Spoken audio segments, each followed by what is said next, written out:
My pick of the week, me being Jackson, of course, was the 2001 film Harry Potter and the Sorcerer's Stone, which I picked. This is the first movie in the Harry Potter series. I've never seen any Harry Potter films. I don't know really a whole ton anything about this franchise at all. So yeah, we've got Harry. He's a little kid. He's a wizardy boy. He was not abandoned because his fucking parents died when he was a kid, and he got sent to live with some dickheads. And we see him get, introduced into Hogwarts, learn more about wizardry and stuff and how Hogwarts works. Mostly it's just kind of a film that just sets up the universe. That's like 90% of this film is just setting up the universe and some of the characters. And then there's this subplot. I'm saying subplot even though it's supposed to be the main plot, but it feels like the fucking subplot because of how little it's paid attention to until the very end of, the fucking Philosopher's Stone, the Sorcerer's Stone, whatever you want to call it. Some stone that gives you power or some shit where the fucking main antagonist is trying to get it, and they're working towards figuring out how this is happening, who's trying to get it, and how to stop him. And that's Harry Potter. Here's my haiku as inspired by Harry Potter and the Sorcerer's Stone. A blood... that's right, I wrote this in British. A bloody orphan goes to bloomin' magic school, whimsical in it. Should we just give our entire fucking review in British accents? I don't think we'd be able to keep that up. Oi, governor, this movie stunk! Well, come off I think this is a cozy film. Yeah, I could see that. Yeah, I think this film's just okay. I honestly don't really get the hype. I think this movie does a lot of good, setting up an interesting universe, but it doesn't really dig super deep into much of anything. It's very surface level on most of it, which doesn't really get me intrigued and stuff, especially because it's so surface level to the point of, disbelief with some things. We don't know how long he's been here at all. The passage of time is completely irrelevant in this movie, and it definitely should be relevant because it's just kind of confusing in some instances. We don't know how long he's been here, how trained or anything. You're giving me those they don't show anything. We see him in a class 2 times and it's just him running in there being late and it's just a plot point. It's never That's fair enough, but we do know it's one school year. We do? Yeah. Fair enough. Okay, well I didn't know that. I saw them go on break or something, but I didn't know if that was just a fucking winter break like we always do. It was Christmas break. I don't know, it could have been a couple of months. I had no frame of reference for how long they were in there at all, so it was kind of weird for me. And then, we don't really know a whole ton about how their classes work or anything. At least just a lot of, questions about stuff, which I guess some people could look at as a positive because they're, interested in learning more about the universe. But for me, it just felt like I was watching a really unfleshed out film, which I'm not a huge fan of, personally. Yeah, I can see that. I do think that Tanner's a little on point here, saying that it's a very cozy film. For the most part, I'd probably go whimsical over cozy, personally. It has great sets, and the effects they're good for the time, I suppose. The big old Cerberus, he's fine, I guess. The trolls, though, damn, they look straight like they just got. Never mind, I'm not making that joke. I can't imagine what the fuck you were about to say. Something horrible. Don't even fucking worry about it. I think all the practical effects still look good. Yeah. Yeah, I'll say for 2001, the CG is not terrible. Yeah, I could give it credit. Yeah, it doesn't look too bad. But then, I don't know, does Harry ever fucking cast a spell in this movie? I just don't fucking care about this guy, okay? And his whole quest to be I don't think he directly does. Yeah. He inadvertently does, because I guess he's a fucking quant or something with magic, and he, does it just by thinking or some shit. I'm assuming that's what they're trying to imply, with all the stuff he's doing without casting stuff. Make the fucking glass disappear, or he, fucking melted that guy into ash. Yeah, with even that big old fight, even the other dude wasn't really casting magic. He just ran up and started strangling Harry. Yeah, that goes back to what I was saying about them not really delving too deep into the world. Yeah. Is non-casting magic a common thing? Is it supposed to be like you're more powerful if you can do that or something? I don't know. Yeah, that's going to be a running theme in these movies, that they don't actually use magic that much. Okay. That's fun. It's just kind of the world around them is consistently magical, but when it comes to actually, using their wands to cast spells, it's vanishingly rare, let's say. Yeah, it's because it completely breaks the plot and fucking... Yeah, it kind of allows you to do anything. Yeah, J.K. Rowling's a fucking hack that doesn't know how to actually write based on her own restrictions. Yeah.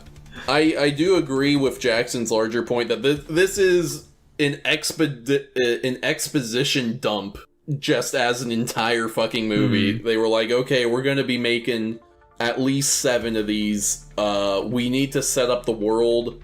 Instead of doing a bit of setup in each one, let's do it all right here, right now, and then we can move on with the future ones. We need to have that Quidditch part, though, okay? That was crucial to the rest of the movies. That's still world building. Yeah, Quidditch is fucking stupid, by There's the way. going to be a lot more of that where that came from. He is, I mean, the main character is, in fact, like a prime player on their Quidditch team, so it's not that shocking, but yeah, it's still fucking stupid. Especially the way they do it, too. Like, that match was fucking awful to watch because they're literally dominating at the start, and then randomly, I guess the other team just, like, catches some fucking headwind, and then suddenly they're just, like, goofing on them, like they are playing against, like, people that have never touched the sport before. And then, of course, it all doesn't matter at all because he caught this stupid fucking snitch.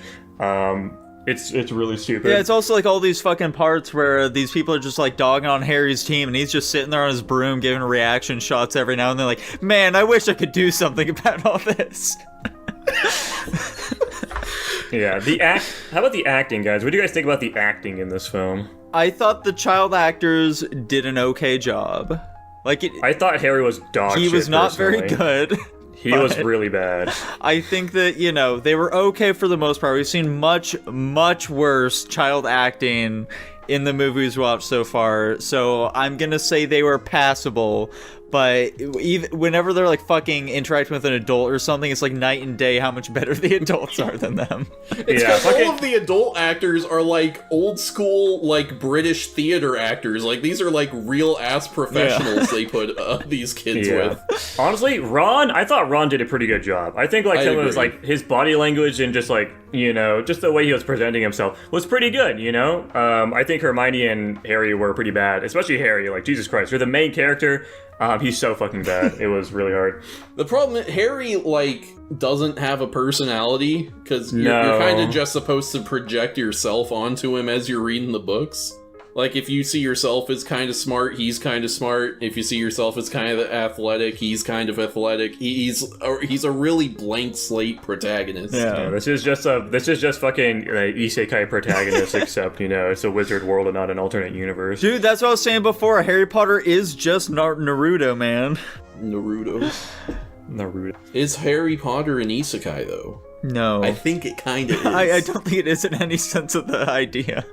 What do you mean? He goes to the wizarding world? It's like an alternate dimension? I kind of agree with Tanner here. I think I'm on this. It's very much so a part of Earth still, though. He's not going somewhere else. It's like a separate sub-universe. Or are you saying like how does Hogwarts work? Is it like a different dimension, or is it like they're just walking through the wall and then there's just like some part of Britain that has all this bullshit going on? I believe it's supposed to be hypothetically normal people could just wander upon it, but like it's it has magic spells that like hide it or some shit. Okay, that's stupid. I wish it was like some alternate dimension, like some pocket dimension they lived in or some shit. I believe they're still in Britain. I want to just imagine some guys like ripping it on a quad and just like, he's just driving around in rural Britain and he's like, oh, what's that? It's just like some big fucking castle and he just stumbles upon Hogwarts.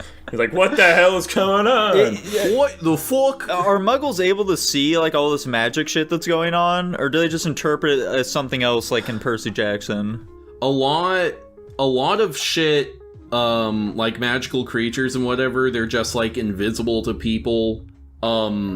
Obviously, like the Dudleys were able to see Hagrid like cast a spell and whatever.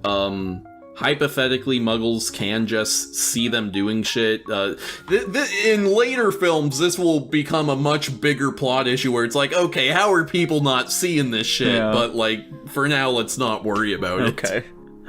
I will also say Jackson was spot on.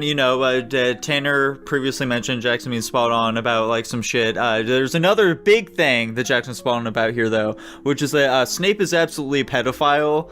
That is my running headcanon going forth throughout the rest of these films. He is currently grooming Harry. I can't wait to see the big climax to what happens there. Oh, yeah.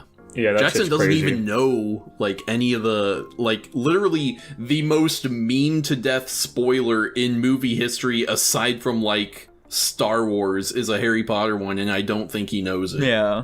Nothing's coming to mind right now, so I'm gonna assume, yeah. I'm assuming the Star Wars one is that Luke is Darth the Vader's son of father. Darth Vader. Yeah, exactly. Yeah, he doesn't even know Dumbledore's gay yet.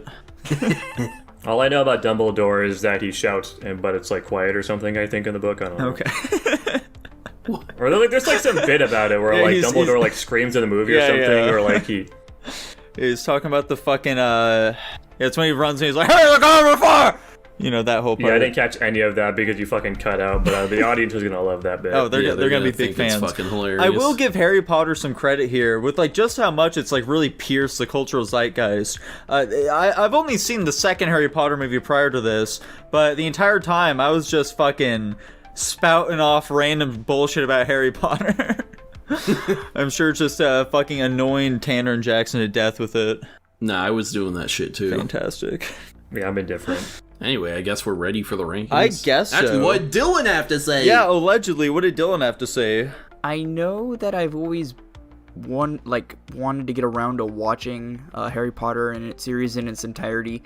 I've always seen snippets. This is just one of those movies you see just on TV randomly, either at a friend's house or something like that. And I like the mysticism of the world. I like the partial world building it's got going already. I obviously know this movie branches out into like 6 or 7 or something like that more. So there's obviously a lot to build up to. The acting in this movie was kinda alright. The effects for the most part, I don't really even remember when this movie was made. Like 2001, so cut it a little bit of slack. It did the best it could with the resources that it had. But I just like how dedicated this movie is to mysticism, like I said before. And I think it's a pretty enjoyable watch all around. The characters, for the most part, are likable.